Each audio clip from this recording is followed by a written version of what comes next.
Our guests will help you So apply I'm the behaviors and thought embarrassed patterns you need to be successful in that I have a anything you're career. trying to accomplish.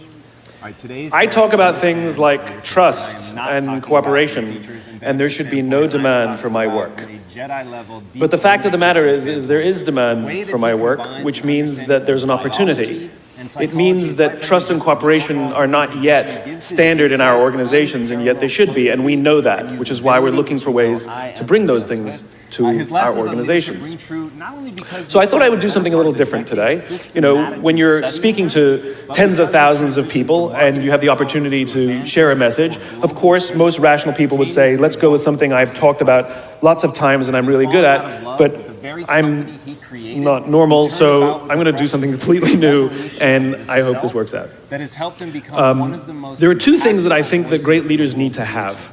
His TED Talk Empathy on and how great perspective. leaders inspire And I think action these in things are their very often body is forgotten. the third Leaders are so most often so reviewed topic concerned of about their all time status or their on TED.com. position in an organization, they He's the actually forget their two-time real best-selling job. author whose And the real ideology job of a has leader is not about being in charge, it's about taking care of those in our charge. And I don't think people realize this, and I don't think people train for this. When we're junior, our only responsibility is to be good at our jobs. That's all we really have to do.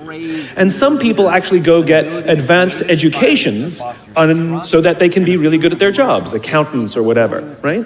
And you show up and you work hard, and the company will give us tons and tons of training how to do our jobs. They'll show us how to use the software, they'll send us away for a few days to get trained in whatever it is that we're doing for the company. And then they expect us to go be good at our jobs. And that's what we do. We work very hard. And if you're good at your job, they'll promote you. And at some point, you'll get promoted to a position where we're now responsible for the people who do the job we used to do, but nobody shows us how to do that. And that's why we get managers and not leaders. Because the reason our managers are micromanaging us is because they actually do know how to do the job better than us. That's what got them promoted. Really what we have to do is go through a transition. Some people make it quickly, some people make it slowly, and unfortunately some people will never make that transition at all. Which is we have to go through this transition of being responsible for the job and then turning into somebody who's now responsible for the people who are responsible for the job. And as I said before, one of the great things that is lacking in most of our companies is that they are not teaching us how to lead. And leadership is a skill like any other. It is a practicable, learnable skill. And it is something that you work on. It's like a muscle. If you practice it all the days, you will get good at it and you will become a strong leader. If you stop practicing, you will become a weak leader. Like parenting, everyone has the capacity to be a parent. Doesn't mean everybody wants to be a parent, and doesn't mean everybody should be a parent. Leadership is the same. We all have the capacity to be a leader. Doesn't mean everybody should be a leader, and it doesn't mean everybody wants to be a leader. And the reason is because it comes at great personal sacrifice. Remember, you're not in charge, you're responsible for those in your charge. That means things like when everything goes right, you have to give away all the credit. And when everything goes wrong, you have to take all the responsibility. That sucks, right? It's things like staying late to show somebody what to do. One of the things that we it's things like when something does actually break, when something goes wrong, instead of yelling and screaming and taking over, you say, try again. When the overwhelming pressures are not on them, the overwhelming pressures are on us. At the end of the day, great leaders are not responsible for the job. They're responsible for the people who are responsible for the job.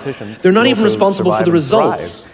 I love talking to CEOs and say, what's your priority? And they put their hands on their hips so proudly and say, my priority is my customer. I'm like, really? You haven't talked to a customer in 15 years.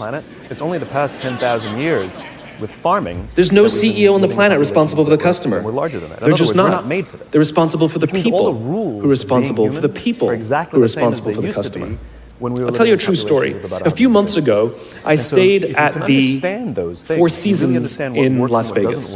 It is a wonderful hotel. The fact of the matter is we are and the reason it's a wonderful hotel is not because of the fancy beds. Any hotel can go and buy a fancy bed. The reason it's a wonderful hotel is because of the people who work there.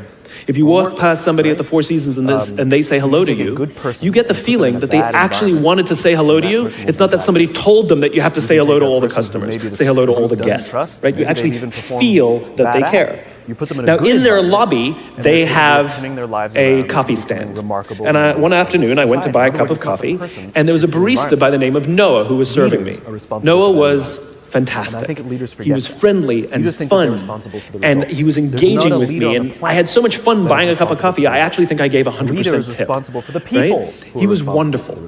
So as is my nature, I asked Noah, do you like your job? And without skipping a beat, Noah says, I love my job. This idea of like getting the right and so I followed up. I said, what is it that the Four Seasons is doing that would make you say to me, I love my job? And without skipping a beat, Noah said, throughout the day, managers will walk past me and ask me how I'm doing, if there's anything that I need to do my job better. He said, not just my manager, any manager. What happens to people? And then he said something magical. When they come together. He says, in protected or I also unprotected work environments, at and how we Caesar's respond to those Palace. environments.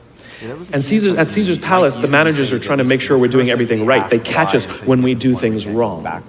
He says, when I go to work there, I like to keep my head under the radar and just get through the day so I can get my paycheck. He says, here at the Four Seasons, I feel I can be myself. Same person, entirely different experience from the customer who will engage with Noah. So we in leadership are always criticizing the people. We're always saying, we've got to get the right people on the bus. I've got to fill my team. I've got to get the right people. But the reality is, it's not the people. It's the leadership.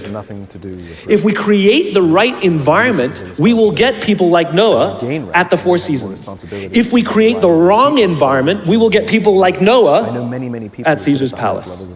It's not the people. And yet we're so quick to hire